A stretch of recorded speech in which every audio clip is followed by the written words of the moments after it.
Family. Now there's a word, a concept, an archetypal principle of nature that has come under the most vicious attack over the last 50 years, particularly with the rise of Amazonian feminism, the one that was backed and funded by Rockefeller himself. And the overall impact it has had on the relationships of black men and women and the black community at large has been nothing short of devastating. Now, for all of you who continue to believe that the all-out governmental Hollywood media support of feminism, gay pride, and transgenderism is just a natural evolution of an evolved society, just something based on civil rights, think again.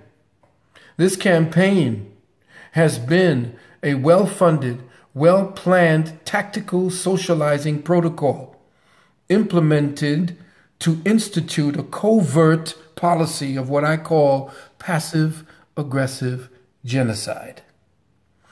The final stages of this plan was formularized in 1996 at the Women's World Convention held in Beijing, China.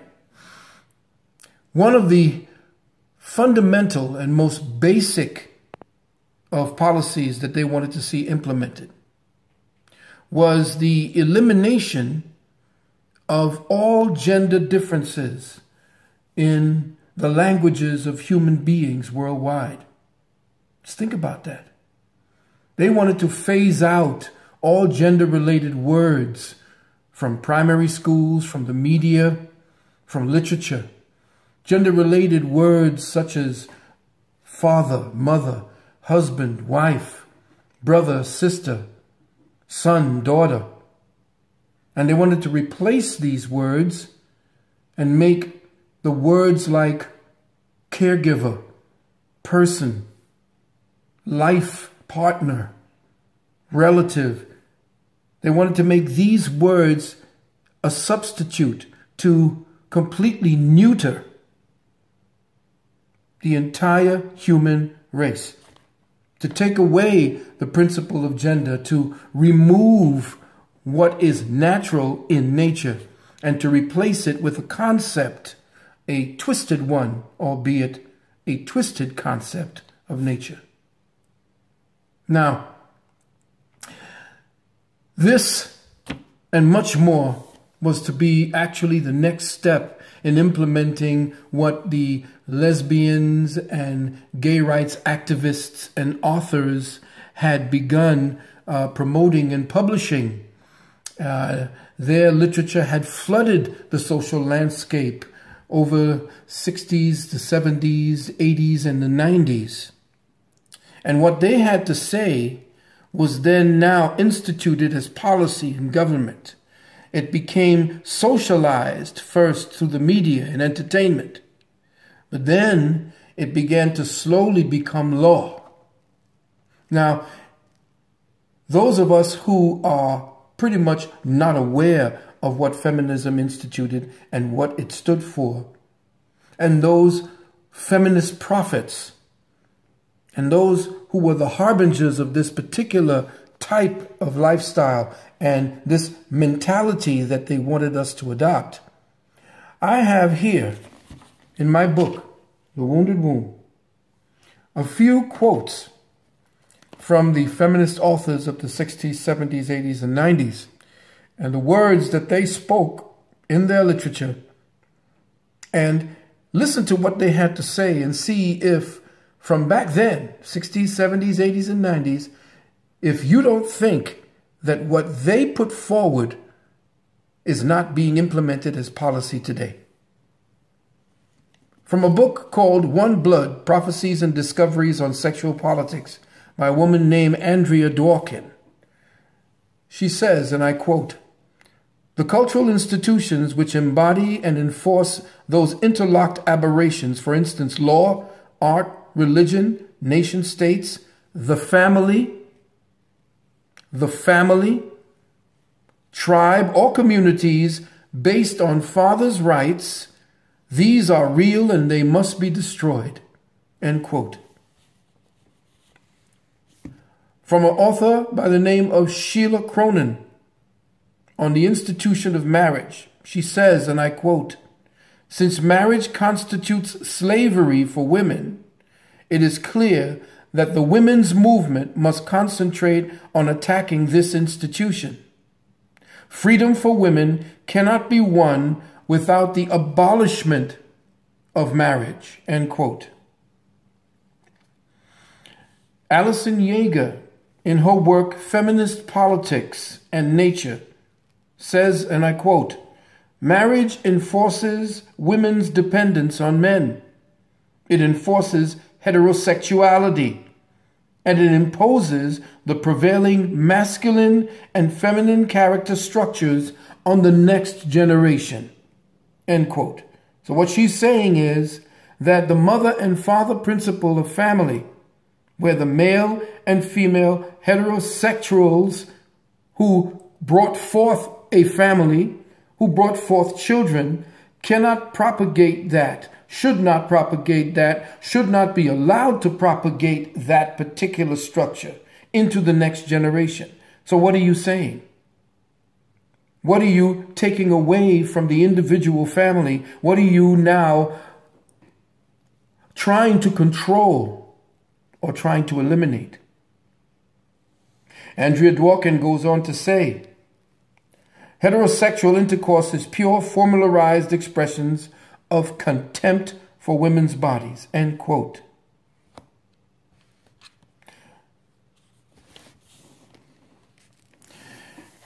Simone de Beauvoir says in an interview at the Saturday Review, June 14th, 1975, quote, "No woman should be authorized to stay home and raise her children. Women should not have that choice because it is their choice. If it is their choice, and if such a choice exists, too many women will make that one." In other words, remove your choice to be a mother, a stay-at-home mother, and raise your children. Homeschool your children. That cannot be, because 90%, and she admits it here, 99%, 90 to 99% of women would rather stay home and raise children. They would rather stay home and be wives and mothers.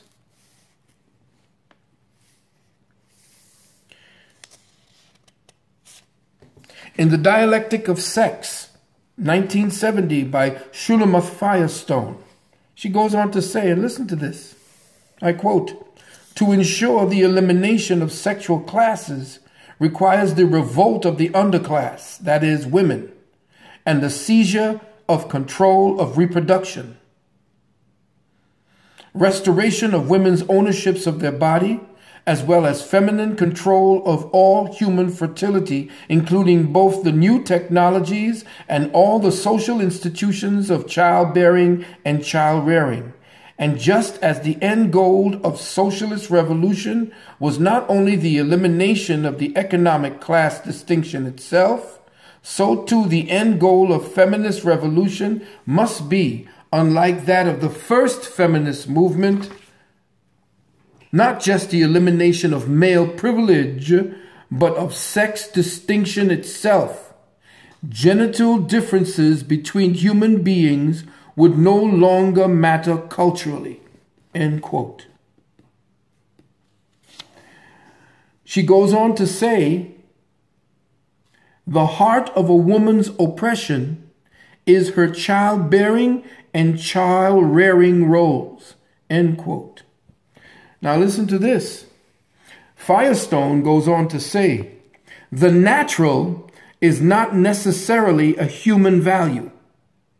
The natural is not necessarily a human value.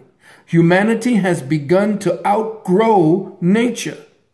We can no longer justify the maintenance of a discriminatory sex class system on the grounds of its origin in nature." Let me read that again. "We can no longer justify the maintenance of a discriminatory sex class system on the grounds that of its origin in nature. Indeed, for pragmatic reasons alone, it begins to look as if we must get rid of nature," end quote.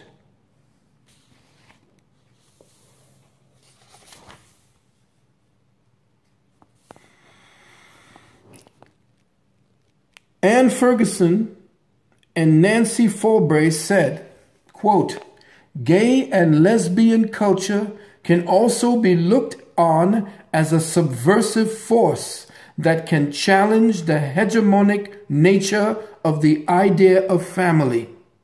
In order for the subversive nature of gay cultures to be used effectively, we have to be able to present alternative ways of looking at human relationships." End quote. Alison Yeager goes on to say, "The end of the biological family will also eliminate the need for sexual repression. Male homosexuality, lesbianism, and extramarital sexual intercourse will also be viewed in the liberal way as alternative options. Instead, even the categories of homosexuality and heterosexuality will be abandoned and eliminated.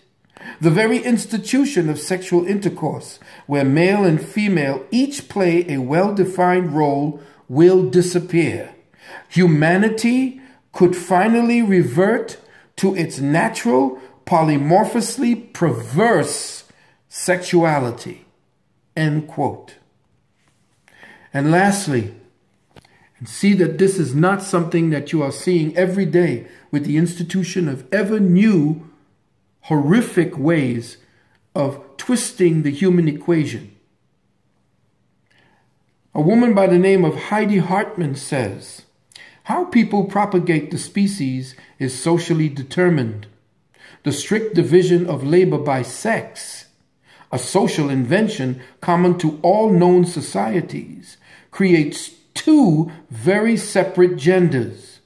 It thus helps to direct their sexual needs and helps to ensure biological reproduction.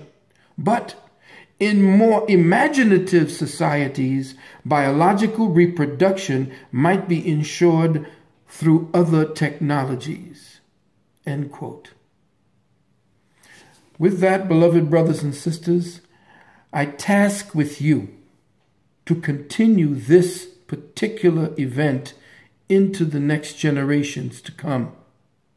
It's most important. We are at a threshold. If we do not at least make a stand to show that we are in solidarity as people who believe that nature dictates the law, not man, that all things in man is based upon the structuring of natural occurrences, and what is not natural is two men cohabiting together and calling that a family, and taking a child or adopting a wayward child and saying that is a family. The word family has been used in so many ways: extended family, the family of nature, the family of man. But the fundamental principle upon which those extensions are rooted is now being uprooted. We cannot have that. So I congratulate you once again, Brother King Simon, in bringing forth this most important event. To all my brothers and sisters who are in attendance, Shemim Hotep, love, light, and transcendence.